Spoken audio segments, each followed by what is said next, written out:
हम सभी को जानवरों से बहुत ही प्यार है। बहुत सी स्टडीज बताती हैं कि एक फर वाले प्यारे से जानवर के साथ की वजह से आपकी मेंटल हेल्थ गजब की रहती है। अब ये बात ही कर रहा हूं तो बता दूं कि कुछ पालतू जानवर थोड़ा अजीब भी होते हैं। उनके मालिक और उनके बीच के रिलेशन को उनके मालिक की हरकतों की वजह से नॉर्मल तो नहीं कहा जा सकता। ये अब बहुत आगे निकल गया है।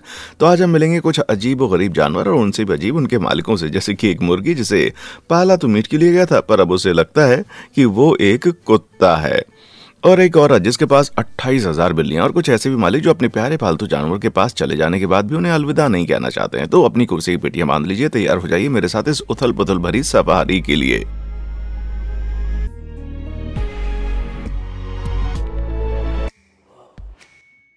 बू द चिकन। वो 2017 का एक काला भयानक दिन था जब मैरी बोमन का प्यारा मुर्गा जूलियन भगवान को प्यारा हो गया। जहां इस जालिम दुनिया में कई लोग एक मुर्गे के मरने का मस्त डिनर की तरह देखेंगे, वहीं बेचारी मैरी तो इस खबर से टूट गई थी। लेकिन कुछ समय बाद वो दिल जुड़ भी गया और 2017 के अक्टूबर में उन्होंने एक नया मुर्गा पालने के बारे में सोचा। आखिर यही तो जूलियन की आखिरी इच्छा रही होगी, तभी तो वो बू से मिली। बाकियों की तरह इस मुर्गे की किस्मत में भी कटना और डिनर में सजना लिखा था, लेकिन इसकी किस्मत अच्छी थी कि इसको फेसबुक के ग्रुप जिसका नाम था वीगन विद चिकन उसने बचा लिया। और इसी फेसबुक पेज की वजह से मैरी को बू मिला, जो कि एक एडॉप्शन के लिए बिल्कुल तैयार था। और क्योंकि बू बिल्कुल जूलियन की तरह दिखता था, इसलिए मैरी को लगा किस्मत ने उनको इससे मिला दिया। एक मुर्गा जो एकदम दूसरे मुर्गे की तरह दिखता है, आखिर इसके कितने चांस हैं। अब क्योंकि बू को मीट के लिए फार्म में पाला गया था, इसलिए उसे खूब खिलाया गया पिलाया गया। मतलब कि 6 हफ्ते का टाइम जब नॉर्मल मुर्गे को हलाल किया जाता है, उस टाइम उसका वजन 7 किलो के आसपास था। अगर कंपेयर करके देखें तो नॉर्मल मुर्गे का वजन इस समय 3 किलो के आसपास होता है। बू के इतने ज्यादा मोटापे की वजह से उसे दिल की बीमारी के साथ साथ बेचारे को सांस लेने में परेशानी होने लगी। लेकिन मेरे के साथ इस बेचारे आवारा मुर्गे की जिंदगी में जैसे रोशनी आ गई और अच्छे खाने और देखभाल की वजह से ये एकदम हेल्दी हो गया, पालतू जानवर बन गया। बात यह है कि इसकी हरकतें भी किसी पालतू कुत्ते की जैसी हो गई। ये घर में दौड़ता था, कुत्ते के ही कटोरे से खाता था और फैमिली जब बाहर जाती थी उनके साथ साथ जाता था। वो एक तरह से मैगी का कुत्ता बन गया था, यहाँ तक कि वो पकड़म पकड़ाई भी खेल सकता था। अच्छा, आप मेरी बात नहीं मान रहे तो खुद देख लो। ये है इसका इंस्टाग्राम अकाउंट द रियल बूथिरू।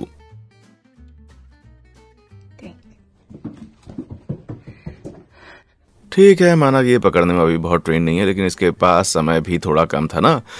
थोड़ा सब्र करो, जरा फिर से देखना कैसे ये पार्क में बाकी कुत्तों के साथ तितलियां पकड़ेंगे। लेकिन खेल को एक बार अगर साइड में हटा भी दें तो मेरी का कहना है कि वो बहुत ही होशियार है, शायद किसी कुत्ते से भी ज्यादा।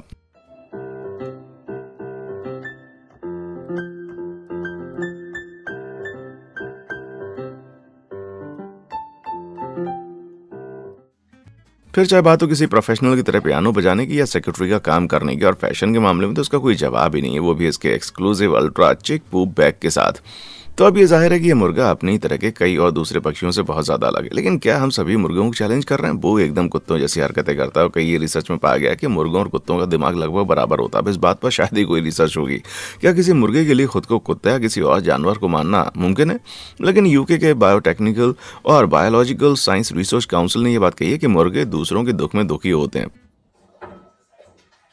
दिमाग में बिल्कुल एक तरह से होने की वजह से दोनों प्रजातियां एक दूसरे के साथ बहुत ही अच्छी तरह से रह सकती हैं। हो सकता है एक दूसरे के ऊपर चढ़कर सह पर निकल जाएं। मान लिया आखिरी वाली आर्टिफिशियल इंटेलिजेंस की मदद से बनाई गई फोटो थी, लेकिन असल मुद्दा यह है कि मुर्गा और कुत्ता दोस्त हो सकते हैं और जितना हम समझते हैं ये उससे कहीं ज्यादा सिमिलर है। लेकिन सिर्फ बू की ममा ही सुपर इंटेलिजेंट मुर्गे की प्राउड मम्मी नहीं है। एक्टर जेनिफर गार्नर के बारे में कहा जाता है कि उन्होंने मुर्गे पाल रखे हैं जिन्हें वो कुत्तों की तरह रखते हैं। मेरा मतलब जरा इस इंस्टाग्राम पोस्ट को देख लीजिए, जहां पर वो और उनका पालतू मुर्गा जिसका नाम है रेजिना जॉर्ज, ये दोनों सैर पर जा रहे हैं। लेकिन हम तो भाई यही मानेंगे कि जेनिफर के मुर्गे बू जितने एडवांस नहीं है। कम से कम अगर बात गिटार बजाने की और मैसेज करने की हो तो बू के आगे किसी का मुकाबला ही नहीं है।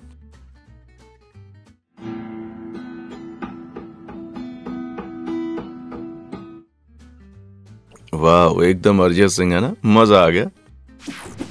प्यारा कुत्ता।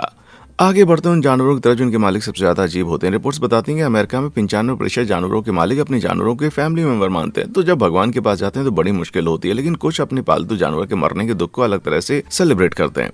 2008 में इंग्लैंड के कपल किमी और स्टुअर्ट वॉकर हैरिस अपने घर पर एक नन्हे चिवावा को लेकर आ गए। उसका नाम रखा फीफी। दिखने में जरूर छोटी है, लेकिन सभी फैमिली मेंबर्स में फीफी की पर्सनालिटी सबसे बड़ी है। इतनी बढ़िया है कि किमी का तो कहना है कि सबसे प्यारा कुत्ता है। लेकिन 2021 में 13 साल की उम्र में फीफी ने दुनिया को अलविदा कह दिया। तो सभी पेंट ओनर की तरह किमी ने भी 1 मिनट में, क्या है ये मैं सही से पढ़ रहा हूँ, किमी फीफी को टैडी बनाने वाले के पास लेकर गई और उसमें रुई भरवा ली। हे माता जी, क्या हो रहा है? मैं मजाक नहीं कर रहा। फीफी के मरने के बाद कुछ ही देर के बाद उसको ले जाया गया किमी के फ्रीजर में। जैसा कि आप जानते हैं, उसके अंदर शरीर को बचाने के लिए उसको रखा गया था। फिर बाद में उसकी खाल निकाली गई और उसमें रुई भर दी गई और अब हमारे पास तैयार है। ये किमी कहती हैं ये है नई फीफी। अब इस कपल के बेडरूम में ये बहुत ही शान से कुर्सी पर बैठी रहती, ठीक पहले की तरह। बस फर्क इतना है कि अब ये मारी हुई है, लेकिन इसमें किमी को थोड़ी ना फर्क पड़ता है। जैसा कि वो कहती हैं, उन्हें बस उसको देखते रहना है और सहलाना पसंद है। यहाँ तक कि वो हर सुबह फीफी को सहलाते हुए गुड मॉर्निंग भी कहती हैं। मेरी तो ये सोच सोच के जान निकल रही किमी और क्या क्या चाहती होंगी, भगवान बचाए यार। हम्फ्री एक गैंडा। 2005 में अफ्रीका में वो बड़ा तूफानी दिन था जब एक गैंडे का बच्चा बाढ़ में फंस गया। ये सिर्फ 5 महीने का समय था, तो इस वजह से ये सिचुएशन बड़ी डरावनी रही होगी, क्योंकि गैंडे 7-8 साल तक अपनी मम्मी के पास ही रहते हैं। लेकिन ये दुखी परेशान गैंडा कुछ ही देर में 40 साल के मेरियस एल से मिलने वाला था, जो कि इसको ख्याल रखते थे। मेरियस ने ही इसे हम्फ्री कहा और फिर शुरू हुआ दोनों का टूट रिश्ता, जिसे मेरियस कहते हैं बाप बेटे का रिश्ता। लेकिन क्या आप मानेंगे कि गैंडे को पालतू जानवर रखना कोई समझदारी की बात नहीं है? दुनिया के सबसे गुस्सैल जानवरों में से एक होते हैं गैंडे। इसका मतलब था कि अपने स्वभाव से हम्फ्री उन सभी लोगों पर धावा बोल सकता था जो कि इसके खेत के पास आते थे। यही नहीं, ये बहुत बार अपना घर तोड़कर बगल के गोल्फ के मैदान में सह पर निकल जाता था, फिर वहां खेल रहे लोगों को खदेड़ के बाहर करता था। अभी तक तो ये सब मस्ती लग रहा था, लेकिन चौंकाने वाली बात यह है कि गैंडे अफ्रीका में एक साल में 500 से ज्यादा लोगों को मार देते हैं। तो ये पालतू पब्लिक के लिए बहुत बड़ा खतरा था, लेकिन इससे मेरियस को कोई फर्क नहीं पड़ता। आखिर हम्फ्री उसे तो कभी नुकसान नहीं पहुंचाएगा, है ना। नवंबर 2011 की एक सुबह सब कुछ बदल गया। एकदम से हम्फ्री अपने पापा पर हावी हो गया और बिठा दिया उन्हें सीधा जन्नत वाली ट्रेन में। उनकी अस्थियां तो उसे नदी में बह गई, जहां से वो हम्फ्री को 6 साल पहले बच्चा समझ के लाए थे। बहुत ही दुखी करने वाली बात है, लेकिन मेरे मन में एक ही ख्याल आ रहा कि अगर एक 1.5 क्विंटल के जानवर को दोस्त बनाया ना होता तो इन सबसे बचा जा सकता था। Puppy love. जब इंग्लैंड की अमांडा रोजर्स छोटी थी, तब से ठीक जब वी मेट के गीत की तरह उनका सपना शादी करने का था, लेकिन अपने 20s में बहुत ही कम टाइम में शादी में वो खुश नहीं थी। अमांडा को कभी उनका मिस्टर राइट मिला नहीं, तो उन्होंने अपनी प्यार भरी निगाहें घुमाई जानवरों की तरफ। नहीं, मेरी बात मानिए, उन्हें अपने पालतू कुत्ते शेबो से प्यार हो गया था। नाम था जैक रशेल और अमांडा की माने तो इतना मुश्किल नहीं था, क्योंकि शेबा उनका बहुत ख्याल रखता था, उनको देख के हंसता था, उनका साथ देता था, और जब वो दुखी होती थी तो उनका गम भी बांटता था। उनके पास वो सब कुछ था जो कि आप अपने जीवन साथी से चाहते हैं। अब आप सोच रहे होंगे आखिर कैसे कोई जानवर किसी कुत्ते को प्रपोज कर सकता है? ये आसान है। अमांडा अपने घुटने पर बैठी, अब सवाल पूछ डाला, और जब शेबा ने अपनी पूंछ हिलाई तो जाहिर है कि उसका जवाब हाँ था। इसे हम कॉन्सेंट मान सकते हैं, नहीं तो इस पर लंबी डिबेट हो सकती है। लेकिन फिर भी अमांडा और शेबा ने 2014 में चटमंगनी पर विवाह कर लिया। उनकी इस अनोखी शादी में 200 मेहमान आए। मैं ये सोच रहा हूँ क्या शेबा की फैमिली में से किसी ने शादी अटेंड की होगी? जो भी हो, अमांडा तो उसे बहुत ही यादगार मोमेंट बताती है, लेकिन अभी भी इसके बारे में शेबा ने कुछ भी नहीं बोला है। स्ट्रेंज है ना। अमांडा कहती है कि वो एकदम से शेबा की बेच है। ये लगता है कि अमांडा प्यार में अंधी हो गई है, वो हमारे टाइम की सबसे बड़ी बेवकूफ है। इसका जवाब क्या होगा बताइए? इसका जवाब आप पर ही छोड़ रहा हूँ। हवाई का हैमस्टर। अब हम आगे बढ़ रहे हैं प्यार में मिलने और बिछड़ने की कहानी की तरफ, जिसे एक्सपीरियंस किया है इंग्लैंड की लीसा मोरेलिंग ने। बात है 2019 की, जब लीसा अपने घर पहली बार पालतू हैमस्टर स्पॉट को लेकर के आई। फिर 2019 के अंत में कोरोना आ गया और स्पॉट की जिंदगी लॉकडाउन में कट गई। हैमस्टर के लिए ये कोई बहुत बड़ी बात नहीं है, उन्होंने बाहर की दुनिया नहीं देखी, लेकिन लीसा को ये देखकर बहुत बुरा लगा कि बेचारा स्पॉट घर से बाहर की दुनिया नहीं देख पाया।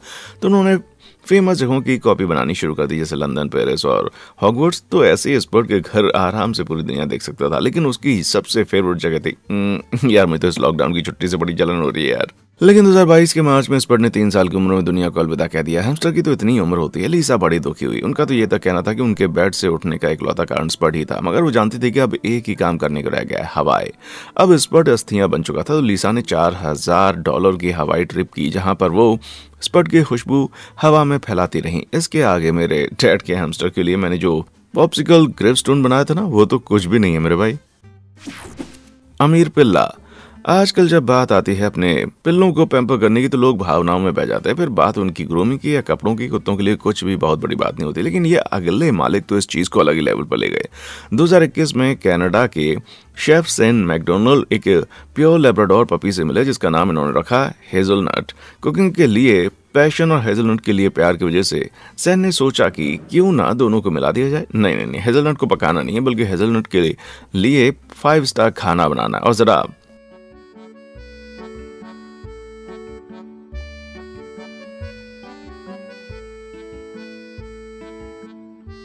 हेजलनट को ये लजीज बीफ खाते हुए तो देखिए। लजीज खानों की अच्छी खासी परख रखने वाला हेजलनट रोजमर्रा की जिंदगी में ऐसी मस्त डिशेस के मजे लेता है, जैसे कि लॉबस्टर बिस्क, किंग क्रैब, कोरबानारा। बहुत सी डिशेस में कुछ चुनिंदा नाम है। जब पूछा गया तो सैन ने आज तक का हेजलनट का सबसे luxurious meal beef with foie gras खाया, बोन मेरो ट्रफल और लॉबस्टर को भी खाया है। इसका मतलब हुआ कि दुनिया में एक ऐसा कुत्ता है जो कि रोज ऐसी चीजें खा रहा है जो मैंने कभी जिंदगी में नहीं खाई। हद है यार। हेजलनट ने ऑक्टोपस भी खा रखा है।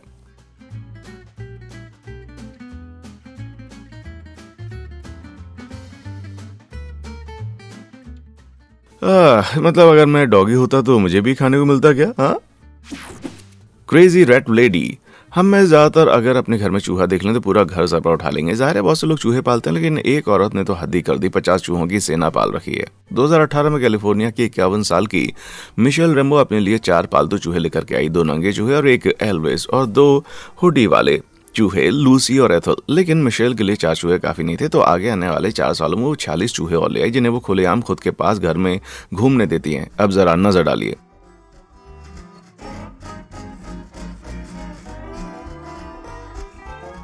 ये बहुतों के लिए किसी डरावने सपने से कम नहीं है, लेकिन मिशेल के लिए उनके बच्चे कभी कुछ गलत नहीं कर सकते। उन्होंने खुद इस बात की गवाही दी है कि सबसे ज्यादा फ्रेंडली जानवर है। जहां तक ज्यादा चूहों के बिल में, नाली में और कूड़े के डब्बे में सोचा जाता है, वहीं मिशेल का कहना है कि ये सब गलत धारणा है। ये प्यारे चूहे बहुत ही क्यूट होते हैं, लेकिन ये कम से कम 50 चूहों के साथ रहना बहुत बड़ा बहाना है ना। बिल्लियों की मम्मी मिली है 73 साल की लेना लटांजियो से। 1992 में लेना के पापा ने एक पालतू बिल्ली को ढूंढने में उनकी मदद मांगी, लेकिन दुखी करने वाली बात यह कि लेना को एक बिल्ली नहीं मिल पाई। लेकिन वो 15 बिल्लियों को घर पर ले आई और तब से शुरुआत हो गई उनके कभी ना मरने वाले बिल्लियों के प्यार की। इस हद तक कि वो 2016 में अपना घर 1100 बिल्लियों के साथ बांट रही थी। लेकिन चिंता मत कीजिए, ये आपकी बोरिंग चिल्लाने वाली बूढ़ी बिल्ली पालने वाली आंटी जैसा बिल्कुल नहीं है, बल्कि ये छोड़ दी गई बिल्लियों के लिए एकदम सेंचुरी लगती है, जिसका नाम है the cat house on the king, जो कि कैलिफोर्निया के पर्लियर के किंग्स रिवर रोड पर है। ये लेना की एक 12 एकड़ में फैली हुई सेंचुरी है, जहां ये अपनी 1100 बिल्लियों के साथ रहती है। ये भी कहा जाता है कि वो यहाँ पलते रहती हैं। अब क्योंकि इनके अपने घर में बहुत ज्यादा भीड़ होने के कारण इनको निकाल दिया गया था, इसीलिए इन्होंने चलता फिरता घर बनाया। लेकिन हजारों बिल्लियां चाहे सुनने में कितनी भयानक क्यों ना लगती हूँ, पर लेना ज्यादातर अपने दोस्तों के लिए प्यार से भरे घर ढूंढ लेती हैं। तो अंदाजा लगाया जाता है कि अपने पूरे करियर में लेना के पास करीब 28,000 बिल्लियां होंगी। लेकिन बिल्लियों का ख्याल रखने वाले इस घर को चलाना बहुत ही महंगा पड़ता है। सालाना लगभग $1.6 मिलियन खर्च होता है खाने, देखरेख और मेडिकल बिल्स में। यहाँ तक कि लेना ने तो जानवरों के डॉक्टर की ट्रेनिंग भी ली है, जिससे कि वो डॉक्टर का खर्चा कम कर पाए। लेकिन इससे भी ज्यादा खर्चे होते हैं। ज्यादातर खर्चा लोगों के दिए हुए पैसे से चलता है। हाँ, मेरे ख्याल से सालाना करोड़ों रुपए हजारों बिल्लियों को अपने पास ना रखकर बचाए जा सकते हैं। लेकिन ये आइडिया सबको अच्छा नहीं लगता है ना। अमेजिंग व्यू वाला जूता।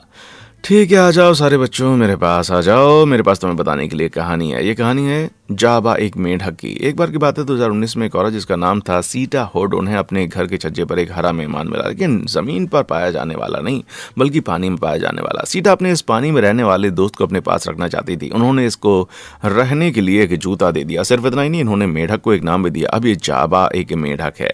जाबा अपने नए जूते वाले घर से बहुत ही बड़ा खुश था, इतना ज्यादा खुश कि हर दिन जाबा अपनी लाइफ जीता था, लेकिन वापस लौटकर जरूर आता था, क्योंकि ऐसा आराम और प्यार उसे सीटा के जूते को छोड़कर बाकी कहीं नहीं मिलता। लेकिन जैसे गर्मियां खत्म होने को आई, जाबा हाइबरनेशन के लिए पास के जंगलों में चला गया। उस सीटा के लिए लंबी अकेली सर्दियां थी, लेकिन हमेशा की तरह आखिर जी सच्चे प्यार की हुई, क्योंकि आने वाली स्प्रिंग में जाबा फिर से सीटा के पास आ गया। और तभी से सीटा ने जूते को जाबा का ऑफिशियल गर्मियों घर बना दिया और वहां मोटे अक्षरों में लिख भी दिया, शहजादे को कोई परेशान न करे। दुख की बात यह कि जब जाबा तीसरी गर्मियों में वापस आया या नहीं, इसकी खबर किसी को नहीं है। लेकिन सीटा कहना है कि इस बात से कोई फर्क नहीं पड़ता कि वो लौटकर आएगा या नहीं। उसकी कम समय वाली दोस्ती ही उसके लिए काफी है। और इसी बात पर मैं भी कहना चाहता हूँ कि मेरे लिए अपनी दोस्त बहुत ज्यादा मायने रखते हैं। क्या आप अपनी दोस्ती का फर्ज निभाते हुए चैनल को लाइक और सब्सक्राइब करने वाले जल्दी से कर दीजिए।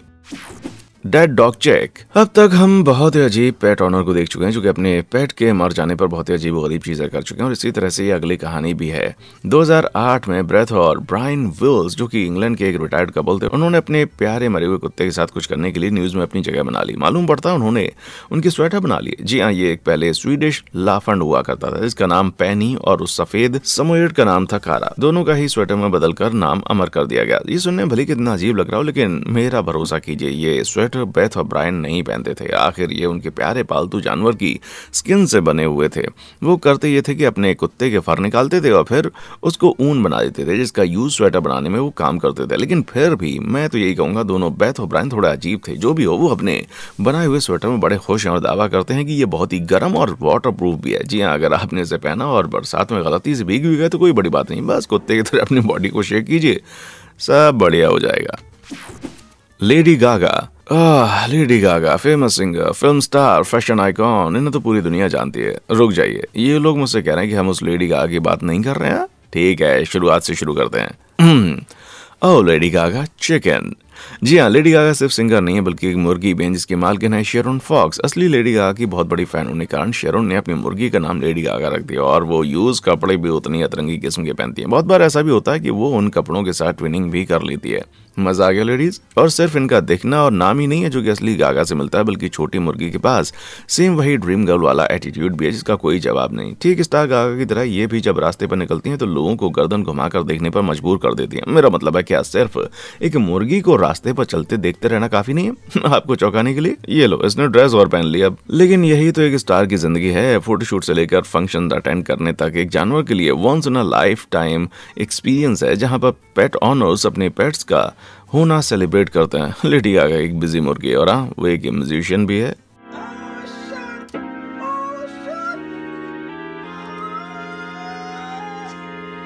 अगर हमारी किस्मत अच्छी रही तो हो सकता है कि हमें भी लेडी गागा के गानों का एक चिकन वर्जन सुनने को मिल जाए। Plucker face, age of glory, big romance. ठीक है, अब मुझे रुक जाना चाहिए, लेकिन मैं सिर्फ ये जानना चाहता हूँ कि साल का सबसे सेंसेशनल कोलैबोरेशन जो कि गागा और बू के बीच होगा, वो रिलीज कब होने वाला है? टैटू वाला टेरियर। ज्यादातर यही होता है कि बचाए हुए जानवरों की जिंदगी की शुरुआत कुछ धमाकेदार नहीं होती। 2010 में टेक्सास के एक आदमी क्रिस मैंडियोला ने एक कुत्ते बियर को बचाया तो उन्होंने कुछ अजीब नोटिस किया। बियर पर एक टैटू बना हुआ था। इस बात से क्रिस को बहुत ही बुरा लगा। कोई भला किसी जानवर के साथ ऐसा कैसे कर सकता है? तो तैश में आकर उन्होंने भी अपनी बॉडी पर ठीक वैसा टैटू बनवा लिया। लेकिन आखिर वो टैटू था क्या? ये मान लीजिए वो बहुत ही कॉमन गुलाब या दिल वाला टैटू नहीं था, बल्कि वो एक मेल साइन वाला टैटू था जिस पर क्रॉस बना हुआ था। जैसा कि लोग बहुत जल्दी समझ गए, इसका मतलब है कि बियर को न्यूट्रल कर दिया गया था और ये एक मेडिकल साइन है। आप जानते हैं, अमेरिका में कुछ जानवरों के डॉक्टर और शेल्टर होम कुत्तों पर टैटू बना देते हैं जिससे ये मालूम पड़ सके वो अपनी लोकल एरिया में एक ही बार में अलग अलग बच्चों के पापा नहीं बन सकते। क्रिस के लिए चौंकाने वाली बात थी। जिस महान चीज के लिए उन्हें दुनिया भर में दिलदार आदमी की तरह फेमस होना चाहिए था, उस वजह से पूरी दुनिया के सामने वो बस एक मजाक बनकर रह गए। लेकिन अब भी क्रिस यही कहते हैं, वो टैटू बेयर के लिए उनके प्यार की निशानी है और इसका उनको कोई पछतावा भी नहीं है। पक्का क्रिस, जरा भी पछतावा नहीं है क्या? हाँ। ऑस्कर के लायक वाला घोड़ों का खेल। आपने वो कहावत सुनी होगी, काम करो तो घोड़े जैसा वरना मत करो। और ऐसा इसलिए कहा जाता है क्योंकि घोड़े बड़े मेहनती होते हैं, लेकिन कोरिया की घोड़ा ऐसा है कि उसमें कुछ भी काम करने का सलीका नहीं है। मिलिए जिंगकिंग से, जिस घोड़े ने चलने, काम करने और यहाँ तक कि कुछ भी करने से साफ इनकार कर दिया है। बल्कि ये घोड़ा इतना आलसी है कि अगर कोई इसकी सवारी करना चाहे तो इस जमीन पर गिरकर मरने की एक्टिंग करने लगता है। मेरी बात मानिए, ये एक्टिंग बड़ी अच्छी करता है। आंखें बंद, मुंह खोला हुआ, फैले हुए हाथ पैर। ये घोड़ा वाकई में एकदम ऑस्कर के लेवल की एक्टिंग करता है। उस जगह पर कुछ पल एक्टिंग करने के बाद ये इंतजार करता है अपना रास्ता साफ होने का और फिर उठकर खड़ा हो जाता है। लेकिन क्या किसी को इसके पास दोबारा जाना चाहिए? नहीं, क्योंकि ये फिर अपने मरने की एक्टिंग शुरू कर देगा। जहां जमीन पर बेहोश होना बहुत ही यूनिक है, वहीं ऐसा कहा जाता है कि घोड़े कई कारणों की वजह से सवारी देने से इनकार कर देते हैं, जिनमें से 4 मेन है: दर्द होना, गलतफहमी होना, डर या फिर जिंगिंग वाला केस हो सकता है, डिसरिस्पेक्ट, उन मालिकों को चैलेंज करना जो खुद को सोसाइटी में बहुत बड़ा आदमी मानते हैं, या फिर हो सकता है इस घोड़े को स्टेज पर अपनी कला दिखाने के लिए बस एक छोटे से चांस की जरूरत है। हो सकता है इसका सपना हो कि ये भी बिलबोर्ड पर अपना नाम देखे, या प्लीज कोई सुपरस्टार के लिए एजेंट ढूंढ कर लेकर के आओ। जैकी से लेकर जैक रशल तक। आजकल के टाइम में सबको इस बात की फ्रीडम होनी चाहिए कि वो दुनिया को अपना असली चेहरा दिखा सकें कि आखिर में वो असल में कैसे हैं। फिर इस बात से कोई फर्क नहीं पड़ता कि वो किस जेंडर के हैं या फिर किस रेस के हैं या फिर किस कंट्री के हैं। यहाँ तक की बात इतनी आगे बढ़ गई और सोसाइटी इतनी प्रोग्रेसिव हो गई, कुत्ते भी जेंडर रीअसाइनमेंट सर्जरी करवाने लगे। मतलब हाँ, कम से कम एक तरीके से। मुझे जरा समझाने का मौका दीजिए। 2015 में फ्रैंक और मैरी फिनले, जो कि स्कॉटलैंड का एक कपल है, वो एक फीमेल जैक रशल को घर लेकर के आया जिसका नाम था मॉली। लेकिन कुछ टाइम के बाद उन्होंने ये नोटिस किया कि मॉली लड़कियों ऐसा बर्ताव नहीं कर रही, बल्कि जैसा कि वो बताते हैं उनका एटीट्यूड लड़कों जैसा होगा। मॉली एकदम मैस्कुलिन जानवर जैसा बिहेव करती थी, जैसे कि सुसु करते टाइम टांग उठा लेती थी। ये सुनने में बहुत ही छोटी बात लग सकती है, लेकिन फिनले को लगा कि कहीं कोई मेडिकल इश्यू तो नहीं है, फिर कुछ बिहेवियर से जुड़ी दिक्कत हो सकती है। वो मॉली को जानवरों के डॉक्टर के पास ले गए। वहां पर पता चला कि मॉली असल में इंटरसेक्सुअल है। इसका मतलब है वो आदमी औरत दोनों का बिहेव करती है।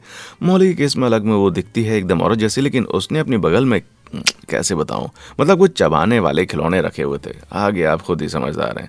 अब जाहिर है ये बहुत ही रेयर केस है और इस तरह से सिर्फ 15 ही केस सामने आए, लेकिन जानवरों के डॉक्टर अपनी ट्रीटमेंट के साथ आगे बढ़े और मौली से आदमी वाले ऑर्गन निकाल दिए, जिससे कि जिंदगी में आगे चलकर उसे दुखी ना होना पड़े और अच्छी जिंदगी जी सके। जो भी हो, अब ये कहा जाता है कि वो बड़ी खुश है, फिट है और साथ ही साथ हेल्दी भी। मेरे ख्याल में जब आपका मेन काम ही खुजलाना, सूंघना, भौंकना हो, तो नीचे के हार्डवेयर के अगर कुछ आइटम निकाल भी दी जाए तो इससे आपको कुछ ज़्यादा फर्क नहीं पड़ेगा, है ना।